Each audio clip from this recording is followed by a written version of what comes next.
जय श्री कृष्ण। स्वागत है आप सभी का मेरे भक्ति भावना यूट्यूब चैनल पर। आज मैं आपको 3 सितंबर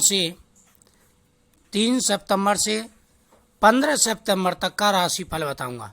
7 राशियों का, 7 राशि वालों का यह 15 दिन का समय कैसा रहने वाला है, कौन से कार्य शुरू कर सकते हैं, किन किन बातों का विशेष रूप से आपको ध्यान रखना होगा, यह सारी जानकारी आपको प्राप्त होगी। वीडियो को लास्ट तक देखिए, चैनल को सब्सक्राइब करें। 3 सितंबर अजय एकादशी और 15 सितंबर संक्रांति, इसके बीच का जो समय है वह कैसा रहने वाला है 7 राशियों का। सबसे पहले मेष राशि। मेष राशि के जातकों को धन का विशेष रूप से ध्यान रखना होगा, क्योंकि आपके द्वितीय भाव में राहु है। अकस्मात धन आएगा तो अकस्मात धन खर्च भी होगा। आपके अष्टम भाव में मंगल केतु का योग है। सूर्य मंगल केतु यह एक साथ हैं, तो आपको अपने स्वास्थ्य का, हेल्थ का भी विशेष रूप से ध्यान रखना होगा। शत्रुओं पर आप विजय प्राप्त करोगे। कोई अगर केस चल रहा है तो उसमें भी विजय, सफलता मिलेगी, लेकिन कोई आपको धोखा ना दे, इस बात का विशेष रूप से आपको ध्यान रखना है। पेट संबंधित कोई परेशानी भी हो सकती है, नेत्र संबंधित कोई परेशानी हो सकती है, इस बात का विशेष रूप से ध्यान रखेंगे। वही आपके 9वें भाव में बुध का योग है, जो आपके लिए बहुत ही अच्छा है। व्यापार आपका अच्छा चलेगा और आमदनी क्षेत्र भी बढ़ेगा। 10वें भाव में शुक्र और शनि है आपके में। शुक्र और शनि यानी गृहस्थ जीवन का विशेष रूप से ध्यान रखना है और शुभ कार्य ही आपको करने हैं। एकादश भाव आपका बहुत ही अच्छा है। एकादश भाव में चंद्र और गुरु का योग है, जो बहुत ही शुभ माना जाता है। यानी पुत्र प्राप्ति के योग बनेंगे, धन प्राप्ति के योग बनेंगे और कोई कार्य भी आपका सफल होगा। माता लक्ष्मी की कृपा आपके ऊपर बनी रहेगी। बहुत ही अच्छा योग है।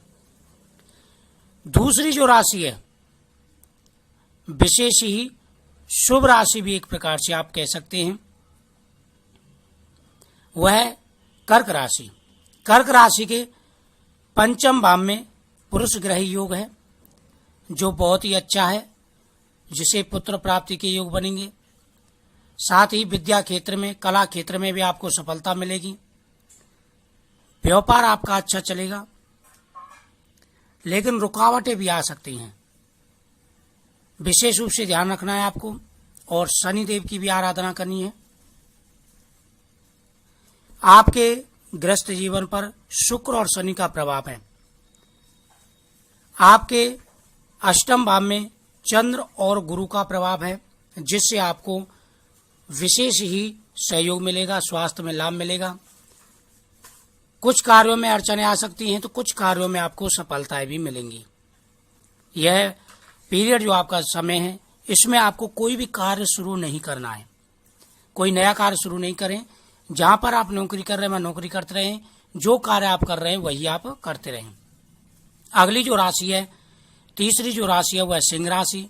सिंह राशि का 4th भाव बहुत ही अच्छा है। सिंह राशि के जो आमदनी क्षेत्र का भाव है, 10वां भाव, वो भी बहुत अच्छा है। तो आपकी सरकारी नौकरी के योग बनेंगे।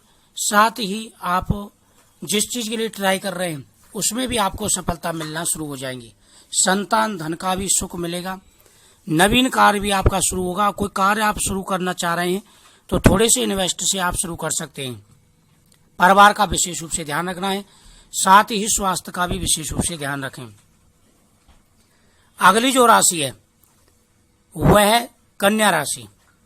कन्या राशि वालों को विशेष रूप से ध्यान रखना होगा कि आपके जो मित्र हैं, भाई बहन हैं, सगे संबंधी हैं, उनमें और आप में किसी बात को लेकर के मतभेद पैदा ना हो। इस बात का विशेष रूप से ध्यान रखें। कोई भी बातचीत करें तो सोच समझ के बोलें कि आप क्या बोल रहे हैं, सामने वाले को बुरा ना लगे। संतान धन का योग आपका बनेगा, लेकिन किसी कार्य पर धन भी आपका खर्च होगा। किसी कार्य में रुकावट आ सकती है, जिसकी वजह से आपको मानसिक टेंशन हो सकती है। तो आपको इस बात का विशेष रूप से ध्यान रखना है, किसी भी बात को लेकर के कोई टेंशन आपको नहीं लेनी है। विशेष रूप से गणेश जी की पूजा करते रहें। ये समय आपके उतार चढ़ाव के रहेंगे। कुछ कार्यों में सफलता मिलेगी तो कुछ कार्यों में आपको रुकावट भी सहन करनी पड़ सकती है। तुला राशि, तुला राशि का ये समय, ये जो पीरियड है, ये बहुत ही अच्छा रहने वाला है। रोका हुआ कार्य बनेगा, कोई नया कार्य भी शुरू हो सकता है। गया हुआ पैसा जो आपका वापस आएगा, जो धन आपका गया हुआ है, जो अब तक नहीं दे रहे थे, वो वापस देंगे। और साथ ही मकान का भी आपका कार्य बनेगा, भूमि जायदाद का भी लाभ मिलेगा, संतान सुख भी मिलेगा। विशेष रूप से ध्यान है कि किसी भी कार्य में आपको जल्दबाजी नहीं करनी है। अगली जो राशि है वह है धनुराशि। धनुराशि के लग्न भाव में बुध का योग, फिर उसके बाद में 15 तारीख से सूर्य भी इसमें आ जाएंगे, तो बहुत ही अच्छा योग कह सकते हैं। तृतीय भाव में चंद्र गुरु का योग, तो भाई बहन सगे संबंधियों का सहयोग भी आपको प्राप्त होगा, माता पिता का सहयोग भी आपको प्राप्त होगा। साथ ही आपके कोई कार्य हैं वह आपके बनेंगे और कोई आपको धोखा देने की भी कोशिश करेगा।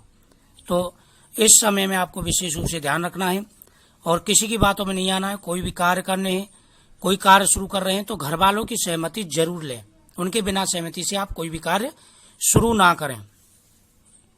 अगली जो राशि है वह है मकर राशि। मकर राशि का ये पीरियड धन प्राप्ति के लिए बहुत ही अच्छा है, योग बहुत ही अच्छा चल रहा है। आने वाला समय आपके लिए आमदनी क्षेत्र के लिए विशेष शुभ रहेगा। इस समय में आपको कई ऐसे कार्यों से गुजरना पड़ेगा जिसका आपकी कल्पना भी ना की होगी, और किसी से मतभेद लड़ाई झगड़ा भी हो सकता है, तो सावधानी पूर्वक आपको कार्य करना है। गृहस्थ जीवन को संभाल करके चलना है। कुंभ राशि का योग भी बहुत ही अच्छा है। ये 15 दिन कुंभ राशि के लिए विशेष ही चुनौतीपूर्ण रहेंगे। व्यापार में उतार चढ़ाव आएगा, नौकरी में प्रमोशन मिलेगा, प्रमोशन के चांसेस रहेंगे। संतान धन प्राप्ति के योग बनेंगे, विशेष योग है। भगवान शिव की विशेष रूप से आपके ऊपर कृपा रहेगी। इस समय में आप कोई नई खरीदारी भी करेंगे, वाहन आदि का सुख भी आपको मिलेगा। स्वास्थ्य का विशेष रूप से ध्यान रखना है, कर्ज से भी मुक्ति मिलेगी, छुटकारा मिलेगा और कोई रुका हुआ कार्य आपका बनेगा। वहीं जातका यानी महिलाओं को भी विशेष सफलता मिलेगी और आपके भी प्रत्येक कार्य बनेंगे, ज्यादातर कार्यों में सफलता मिलेगी।